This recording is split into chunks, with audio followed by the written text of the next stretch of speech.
talk about.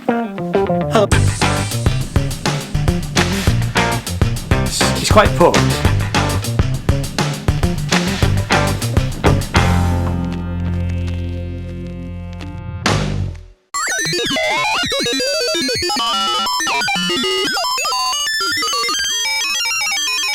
Hello and welcome to my channel. My name is Ian and this channel is all about music and art. And in this video we're going to explore this synthesizer, the brand new MiniKorg 700FS. Now, full disclosure, my company Sinners Music is the main dealer for Korg, and this is the prototype 700S or FS to give it its proper title. Now, the FS part of it could stand for full size, like when Korg brought out the limited edition ARP 2600FS. And later this year we see ARP 2600M, which will be available, which is a 60% version size of the ARP 2600FS. So does this mean that the MiniKorg 700 SM with mini keys could be on the card for next year? No idea. And if Korg are planning that, they haven't told me. Anyway, this prototype MiniKorg 700FS has been sent to me on loan and will be going back to Korg as soon as I've finished with it. But Korg are not paying me for these videos and they will not be vetting the finished product. So this is a warts and all review. This channel is funded by you, the viewers, from the ad that you've just skipped. My growing number of Patreon supporters, thank you very much guys, and the affiliates link in the description down below. Now, I did do a first impressions unboxing video when it arrived the other day, and that video is linked down below. And in this video I'm going to explore this new 700 and we'll take a deep dive into all of its functionality, and then we'll do a follow-up video and we'll see what the differences are between my original 700, which is sat up there, and this new 700FS. There is also a video looking at the presets of the 700S. The old ones from 1974 manual and the new presets which come installed with the factory setup. There's no talking on that video apart from an introduction, although I do tweak the presets to get some very interesting sounds. So again, all of these are linked in the description down below. But first of all, a history lesson.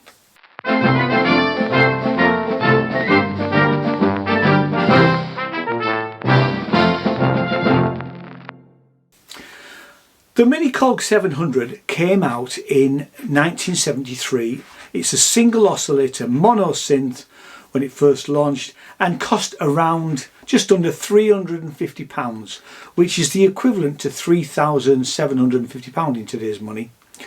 But it was still half the price of the competitors, the MiniMoog and the Arp Odyssey. And of course, the Arp Odyssey has been lovingly recreated by Korg and is a Korg current model now. In early 1974, Korg launched the MiniKorg 700S, a two-oscillator version of the 700, with a second control panel on the top of the synth, which Korg calls the effects section. And it is this version of the 700S that the new 700FS is based on. In 1974, the 700S cost £499, which in today's money is equivalent to £4,835. But this extra oscillator made this an altogether more powerful synthesizer. You could independently tune the second oscillator.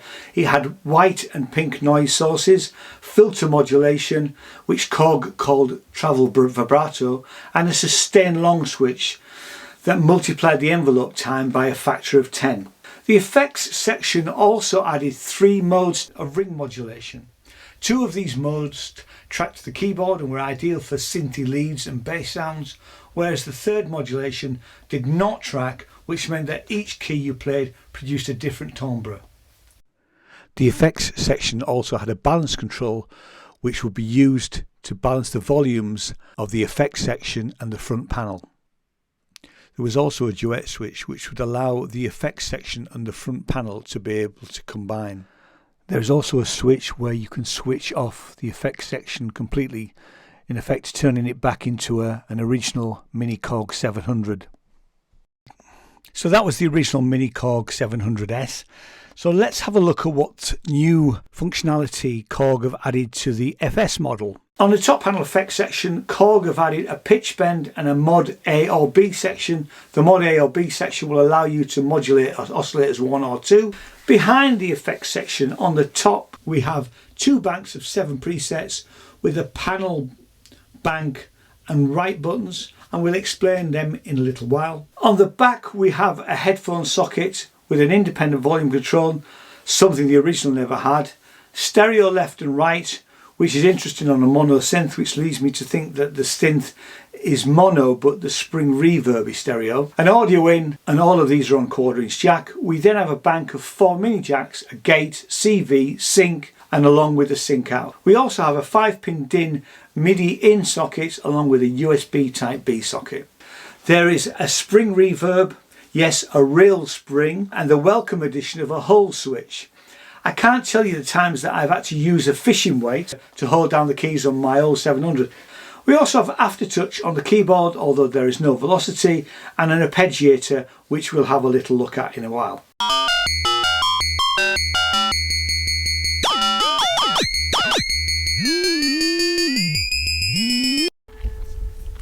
So let's go through all of the settings, what we've got here. So we have our spring reverb, which has got quite a bit of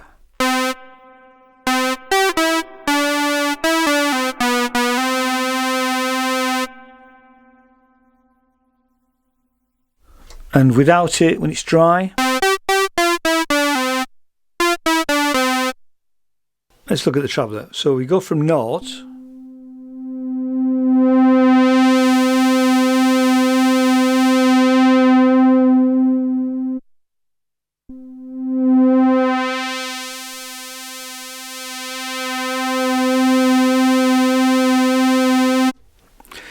And actually what Korg have done is they have given, with this new version, they've given a set of travel knobs without these little indents. And apparently what people used to do, I never did, but people would cut them off because then you could argue that you get more flexibility because you could move them in both directions. Moving on to attack and percussion. Attack and percussion is very much part of what we've come to know as an ADSR, and it's very flexible with the sustain. And the good thing about the way that this is all set up, everything is color coded. So these 3 together will make up what is in effect an ADSR. So when everything's off, we've got a very percussive sound. If we pull down the attack, we'll get a very late .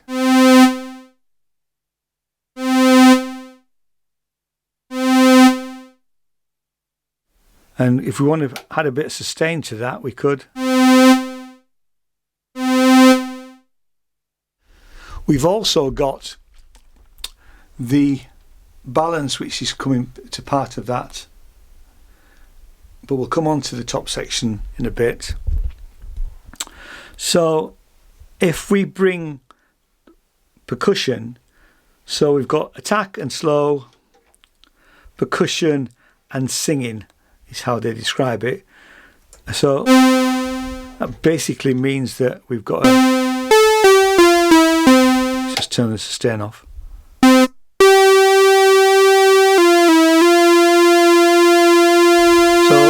when the singing's on full, it will stay all the time.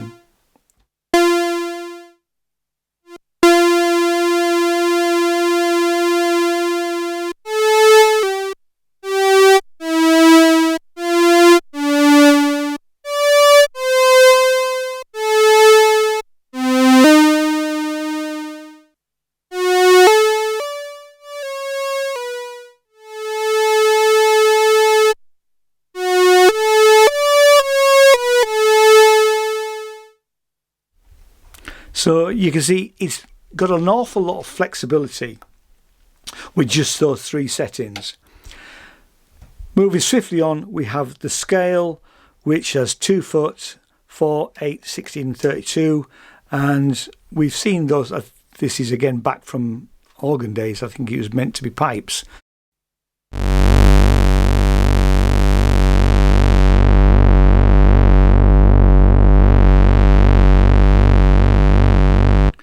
And that was the beauty of the Korg 700 and the 700S, is that we have these beautiful low bass sounds that we could get out of it.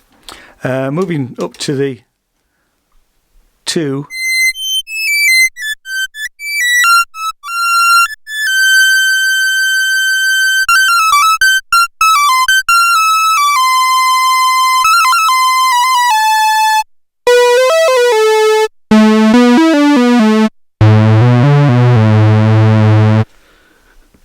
So next one to modes, we've got triangle.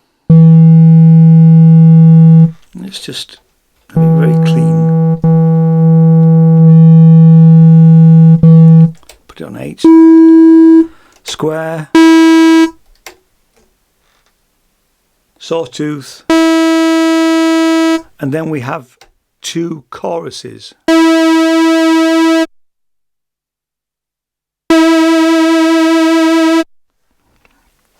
And again, back to our colour coding part, we've also got these 2 options. So one is expand. Let's put it on, say, play it without, play with expand.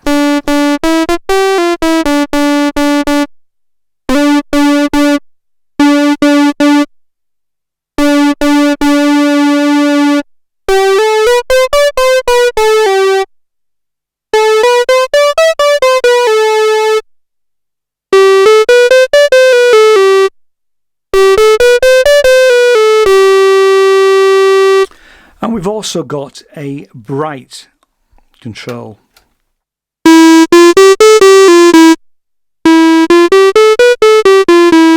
can put both of them together. You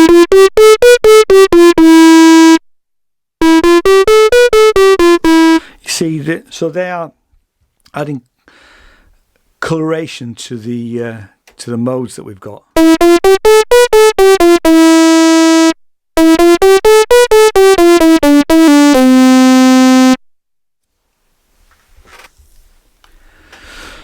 So, and Korg describe expand as a control that is a subdivision of the traveller circuit. It provides capturing effect when used in conjunction with the traveller and attack and percussion group. Good for creating brass, underwater effects, bubbling effects and growls. So let's just try that with...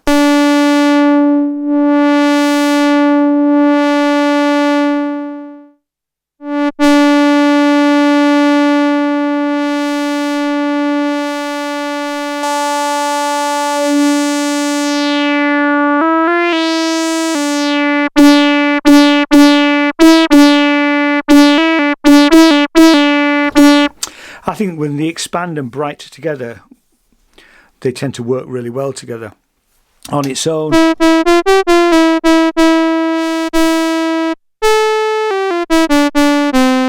it feels a little bit like nothing much is happening there really.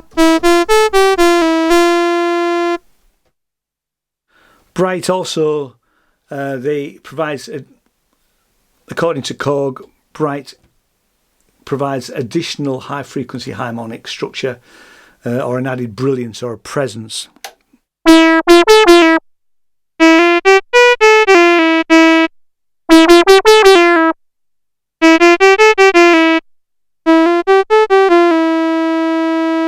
So you can see what the difference is there. Moving on, we have that sustain switch again, which if we've got, but we want to have some sustain,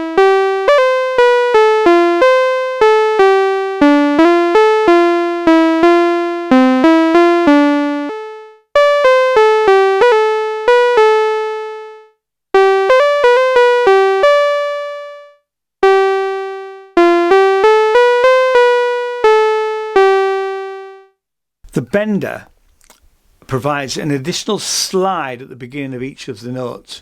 It's like a slur or a glissando type effect. So it will turn it off.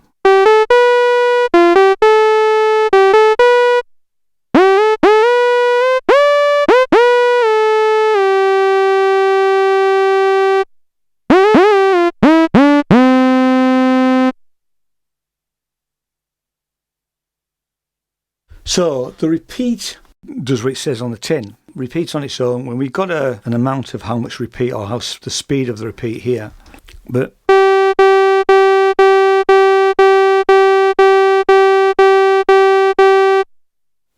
we've now also got a hold, which is new. So I can press a note and hold it.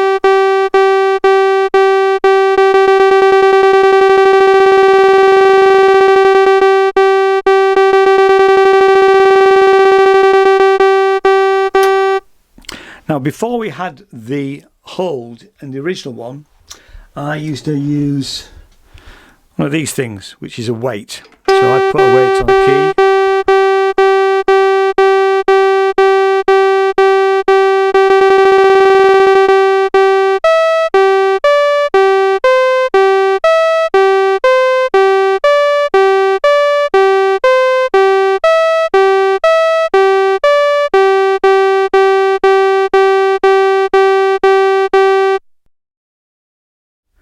Now we're on to vibrato.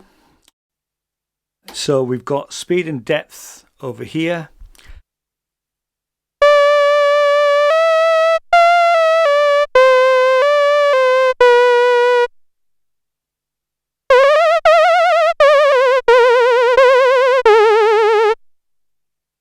It can get quite weird and wonderful very quickly.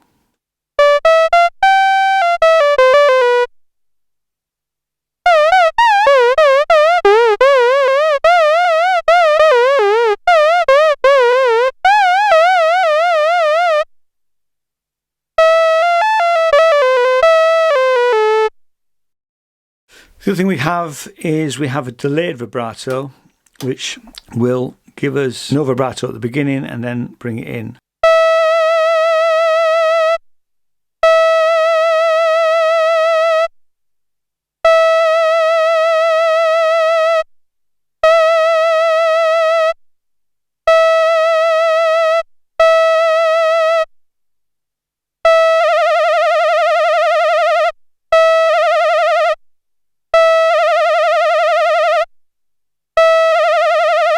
And the delay vibrato will always overwrite the actual vibrato button. You don't need both on.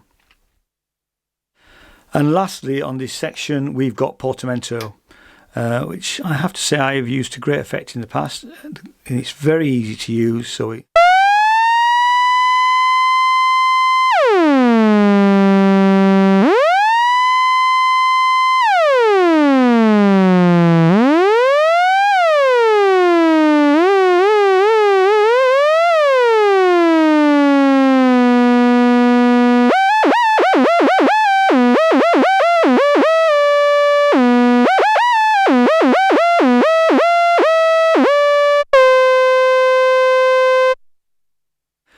moving on to the top section. So what we have, first of all, we have a balance control here. And what this does is we can use this to balance the volume of the effects section with the front panel section. And sliding the level up will extenuate the effects section. So let's put the effects on and turn it all the way off.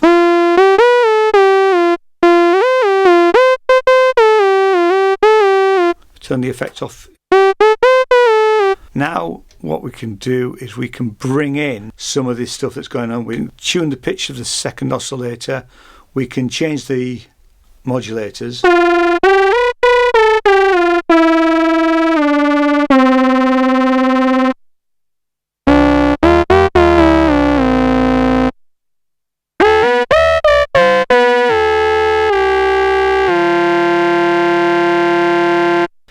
we also have a coarse and a fine pitch control for the second oscillator. So if I just bring that up to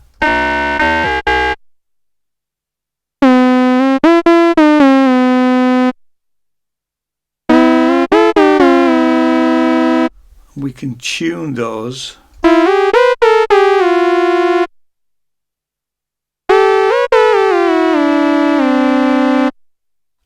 or detune them.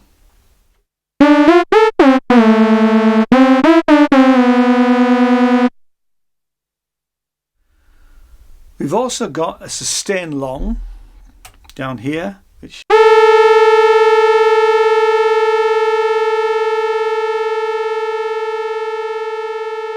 so if I turn that off and we just have the sustain on, that's the length of it.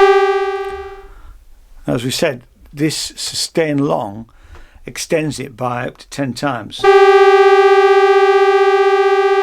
But we do need to have this on.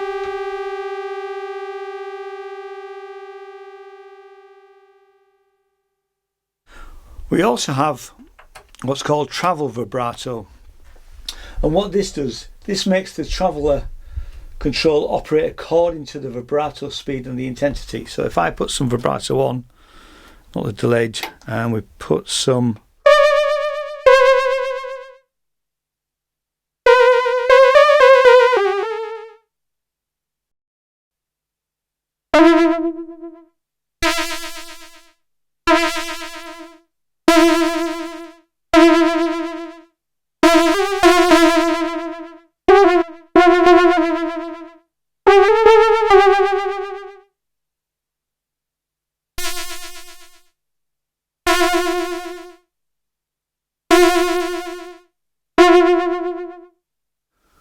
turn that off.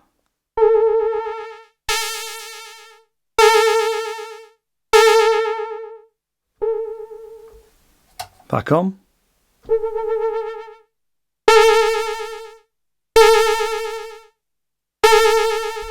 So the duet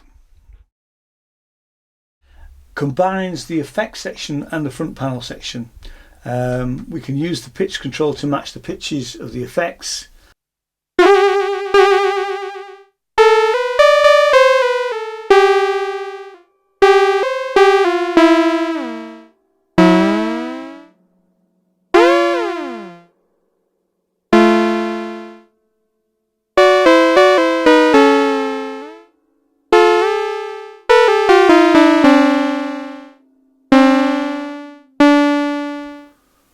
That's all front panel.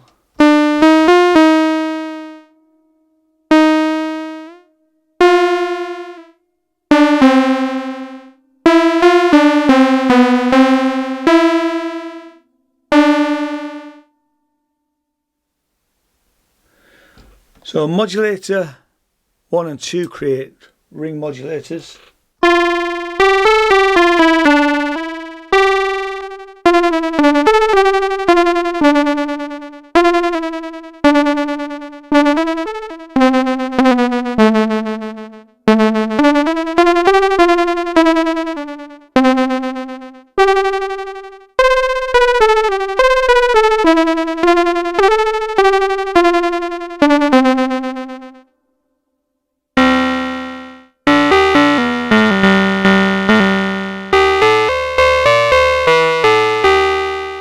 And there we have modulator 3.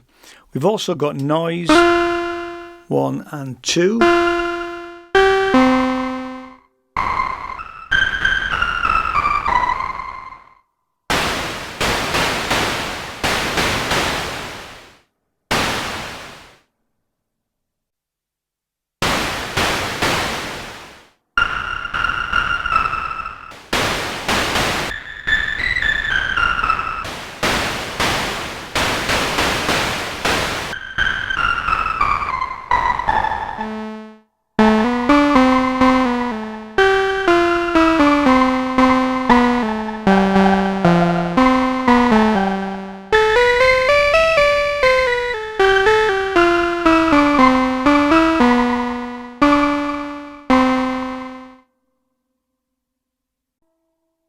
And the last thing we need to look at is the Arpeggiator.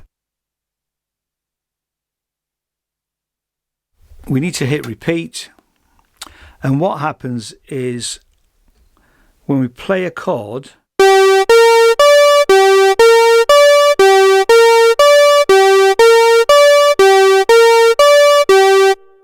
it will play the notes in the order that I put my fingers down. So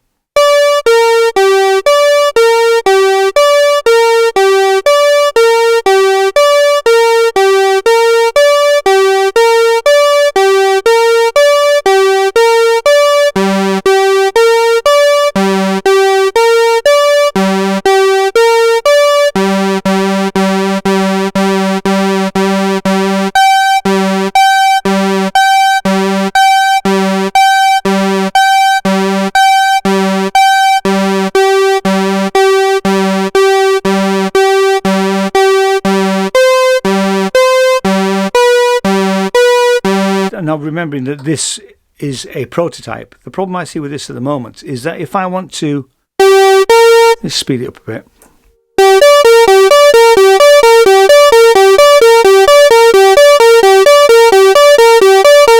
So that's fine. If I now want to move to the next chord,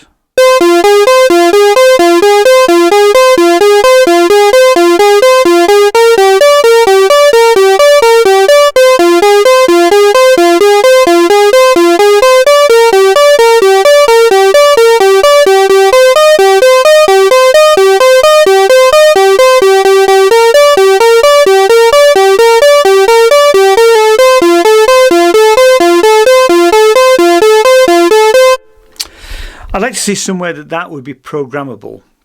Now, maybe that is coming down the road. Maybe there's going to be a way to do that with a piece of software. I don't know.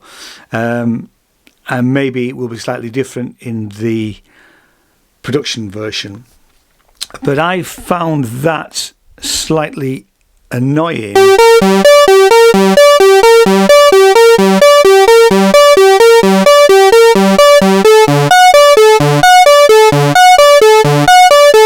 When I wanted to keep the same pattern going, I can't always guarantee that that's going to happen. So if we try C,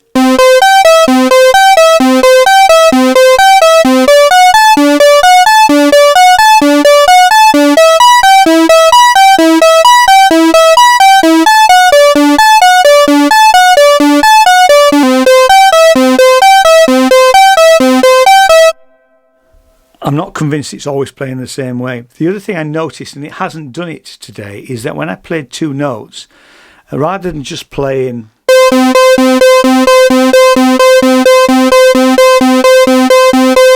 I was getting like a random pattern.